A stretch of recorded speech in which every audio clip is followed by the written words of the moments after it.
ಸುಮಾರು 4-5 ದಶಕಗಳ ಹಿಂದಿನವರೆಗೆ ಹಳ್ಳಿಯ ಪ್ರತಿಯೊಂದು ಮನೆಯಲ್ಲೂ ಈ ರೀತಿ ಸೌತೆಕಾಯಿಗಳನ್ನು ನೇತಾಡಿಸಿದ ಸಾಲುಗಳ ದೃಶ್ಯವನ್ನು ಕಾಣಬಹುದಾಗಿತ್ತಲ್ಲ. ಇದನ್ನು ನೋಡುವಾಗ ಬಹಳ ಖುಷಿಯಾಗುತ್ತಿತ್ತು. ಆದರೆ ಇತ್ತೀಚೆಗೆ ಇದನ್ನು ಚಿತ್ರದಲ್ಲಿ ಸಮೇತ ಕಾಣುವುದು ಬಲು ಅಪರೂಪವಾಗಿದೆ. ಈಗಿನ ಪೀಳಿಗೆಗೆ ಈ ರೀತಿ ಸೌತೆಕಾಯಿಯನ್ನು ಮಳೆಗಾಲಕ್ಕಾಗಿ ನೇತಾಡಿಸುತ್ತಿದ್ದರು ಎಂದರೆ ಆಶ್ಚರ್ಯ ಕೂಡ ಆಗಬಹುದು. ಅದಕ್ಕಾಗಿ ಹಿಂದಿನ ಕಾಲದಲ್ಲಿ ಹಳ್ಳಿಯ ಜನಜೀವನ ಹೇಗಿತ್ತು ಎಂಬ ಸಣ್ಣ ಚಿತ್ರಣವನ್ನು ತೋರಿಸುವ ಸಣ್ಣ ಪ್ರಯತ್ನವನ್ನು ಮಾಡಿದ್ದೇನೆ. ಆತ್ಮೀಯರೇ, ನಾನು ಚಂದ್ರಮತಿ ಎಸ್ ರಾವ್. ಎಲ್ಲರಿಗೂ ನನ್ನ ವಂದನೆಗಳು.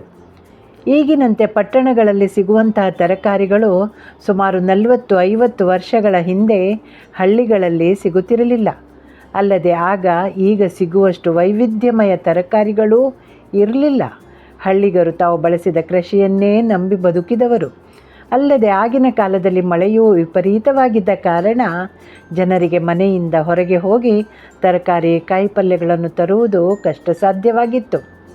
ಧಾರಾಕಾರ ಮಳೆಗೆ ಹಿತ್ತಲಲ್ಲಿ ಹೆಚ್ಚಿನ ತರಕಾರಿಗಳನ್ನು ಕೂಡ ಬೆಳೆಸಲಾಗುತ್ತಿರಲಿಲ್ಲ.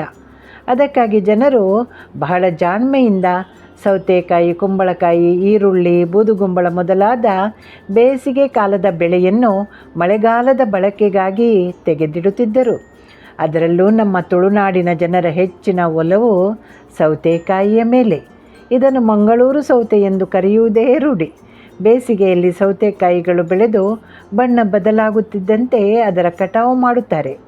ಕಾಯಿ ಬಲಿತಾಗ ಗಾತ್ರದಲ್ಲಿ ದೊಡ್ಡದಾಗಿರುತ್ತದೆ. ಹಸಿರು ಬಣ್ಣದ ಕಾಯಿಗಳು ಹಳದಿ ಬಣ್ಣಕ್ಕೆ ತಿರುಗುತ್ತದೆ. ಗದ್ದೆಯಿಂದ ಕಾಯಿಗಳನ್ನು ಮನೆಗೆ ತಂದು ಶೇಖರಿಸಿಡುತ್ತಾರೆ. ಈ ಕಾಯಿಗಳನ್ನು ಮಳೆಗಾಲಕ್ಕೆ ಹೇಗೆ ಶೇಖರಿಸಿಡುವುದು ಎಂದು ನೋಡೋಣವೇ? ಬಹಳ ನಾಜೂಕಾದ ಈ ಕಾಯಿಗಳನ್ನು ಬುಟ್ಟಿಯಲ್ಲಿ ಹಾಗೆಯೇ ಇಡುವಂತಿಲ್ಲ. ಒಂದರ ಮೇಲೆ ಕೂಡ ಇಡುವಂತಿಲ್ಲ.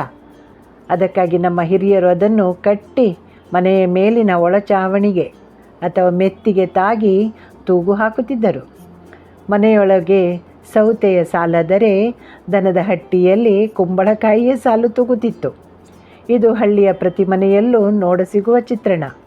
ನನ್ನ ತವರು ಮನೆಯಲ್ಲಿ ಸಾಧಾರಣ ಸುಮಾರು 200-250 ಸೌತೆಗಳನ್ನು ಮಳೆಗಾಲಕ್ಕೆಂದೇ ನೇತು ಹಾಕುತ್ತಿದ್ದರು. ಸೌತೆಗಳಿಗೆ ನೇತಾಡಿಸಲು ಕುಣಿಕೆಗಳು ಬೇಕು. ಕುಣಿಕೆ ಮಾಡಲು ತೆಂಗಿನ ಹಸಿರು ಮಡಲಿನ ಎಳೆಗರಿ ಬೇಕು.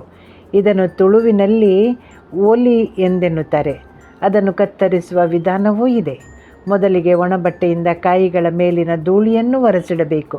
ನಂತರ ಮಡಲಿನ ಒಂದೊಂದೇ ಗರಿಯನ್ನು ತೆಗೆದಿಡಬೇಕು. ಗರಿಗಳು ಹಸಿರಿರುವಾಗಲೇ ಕುಣಿಕೆ ಮಾಡಿಡಬೇಕು. ಆ ಕುಣಿಕೆಯ ಆಧಾರದ ಮೇಲೆ ಸೌತೆಕಾಯಿಗಳು ತಿಂಗಳುಗಟ್ಟಲೆ ತೂಗುತ್ತವೆ.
ಒಂದು ಸೌತೆಗೆ ಒಂದು ಗರಿ ಬೇಕು.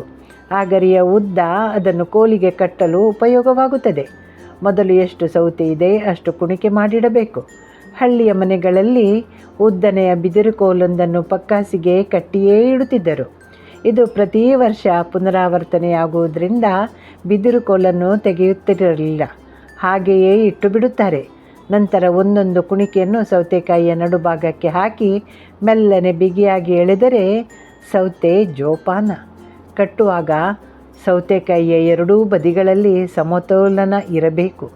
ಇಲ್ಲದಿದ್ದರೆ ಸೌತೆಗಳು ವಾಲಿ ಬೀಳುವ ಸಾಧ್ಯತೆ ಇದೆ. ಜಾಗ್ರತೆಯಲ್ಲಿ ಮಡಲಿನ ಗರಿಯಿಂದ ಕೋಲಿಗೆ ಬಿಗಿಯಾಗಿ ಬಿಗಿದು ಕಟ್ಟಬೇಕು. ಸಡಿಲವಾದರೆ ಅವು ಗಾಳಿಗೆ ಅಲ್ಲುಗಾಡಿ ಬೀಳುವ ಸಾಧ್ಯತೆ ಹೆಚ್ಚು. ಎಲ್ಲ ಕಟ್ಟಿಯಾದ ನಂತರ ಅದಕ್ಕೊಂದು ಸುಣ್ಣದ ಬೊಟ್ಟು ಇಡುತ್ತಿದ್ದರು. ಯಾಕೆಂದರೆ ಸೌತೆಯ ಸಾಲುಗಳಿಗೆ ದೃಷ್ಟಿ ತಾಗದಿರಲೆಂದು. ಮನೆಯ ಯಜಮಾನ ದಿನಕ್ಕೊಮ್ಮೆ ಸೌತೆಕಾಯಿ ಸಾಲಿನ ಮೇಲೆ ಕಣ್ಣಾಡಿಸಿ ಪರೀಕ್ಷಿಸುತ್ತಾನೆ. ಯಾವುದಾದರೂ ಸೌತೆಕಾಯಿ ಹೆಚ್ಚು ಮೆದುವಾಗುತ್ತಿದೆಯೇ, ಹಾಳಾಗುವ ಲಕ್ಷಣ ಏನಾದರೂ ಇದೆಯೇ ಎಂದು ನೋಡುತ್ತಾರೆ. ಹಾಗಿದ್ದರೆ ಅಂತಹ ಸೌತೆಕಾಯಿ ಕುಣಿಕೆಯಿಂದ ಸೀದಾ ಅಡುಗೆ ಮನೆಗೆ ಬರುತ್ತದೆ. ಆ ದಿನ ಸೌತೆಕಾಯಿಯ ಸಾಂಬಾರು ಎಂದೇ ಅರ್ಥ. ಕೆಲವೊಮ್ಮೆ ಹೇಳದೆ ಕೇಳದ ನೆಂಟರು ಬಂದರೂ ಮನೆಯ ಗೃಹಿಣಿ ಗಾಬರಿಗೊಳ್ಳಬೇಕಾಗಿರಲಿಲ್ಲ. ಸೌತೆಕಾಯಿಗಳು ಅವಳಿಗೆ ಆಪದ್ಬಾಂಧವನಂತೆ. ಕುಣಿಕೆಯಿಂದ ತೆಗೆಯುವುದು, ಸಾಂಬಾರು, ಕೊದ್ದೆಲು, ಮಜ್ಜಿಗೆ ಹುಳಿ ಎಲ್ಲವೂ ತಯಾರು. ಒಲೆಯ ಬೆಂಕಿಯ ಮೇಲೆ ಕುದಿಯುವ ಸಾಂಬಾರಿನ ಪರಿಮಳಕ್ಕೆ ಹಸಿವೂ ಜೋರು. ಸಂಜೆಯ ಹೊತ್ತಿಗೆ ಸರಿ ಹಣ್ಣಾದ ಸೌತೆಕಾಯಿಯನ್ನು ತುರಿದು ಏಲಕ್ಕಿ ಮತ್ತು ಬೆಲ್ಲ, ಅವಲಕ್ಕಿ, ಬೇಕಾದರೆ ತೆಂಗಿನ ಹಾಲು ಸೇರಿಸಿ ರಸಾಯನ ಮಾಡುತ್ತಾರೆ. ಅದರ ರುಚಿ ಅದ್ಭುತ.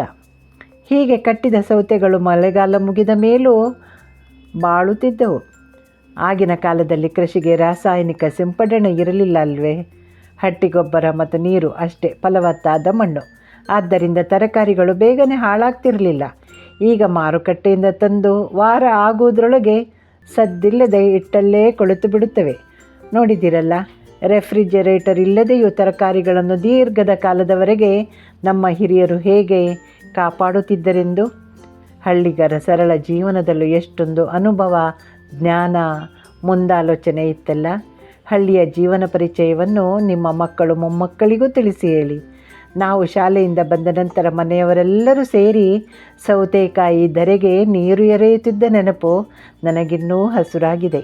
ಕೆರೆಯಿಂದ ಬಾವಿಯಿಂದ ನೀರನ್ನು ಸೇದಿ ತುಂಬಿದ ಕೊಳಪಾನವನ್ನು ಸೊಂಟದ ಮೇಲಿಟ್ಟು ಗಿಡಕ್ಕೆ ನೀರೆರೆಯುವಾಗ ಆಗುವ ಆನಂದ, ಗಮ್ಮತ್ತು ಈಗ ನೆನಪು ಮಾತ್ರ. ಮಾರ್ಕೆಟ್ನಿಂದ ಸೌತೆ ಬಂದಾಗಲೆಲ್ಲ ಈ ಇಡೀ ಚಿತ್ರಣ ನೆನಪಾಗಿ ಬಿಡುತ್ತದೆ. ನಿಮ್ಮೊಂದಿಗೆ ಈ ಸವಿ ನೆನಪನ್ನು ಹಂಚಿಕೊಳ್ಳೋಣ ಎಂದು ಈ ವಿಡಿಯೋ ಮಾಡಿದೆ. ಇದು ನಿಮಗೆ ಇಷ್ಟವಾದರೆ ನಿಮ್ಮ ಮೆಚ್ಚುಗೆಯೊಂದಿಗೆ ನಿಮ್ಮ ಅನಿಸಿಕೆ ಕಮೆಂಟನ್ನೂ ಬರೆಯಿರಿ. ಎಲ್ಲರಿಗೂ ಶುಭವಾಗಲಿ. ಧನ್ಯವಾದಗಳು.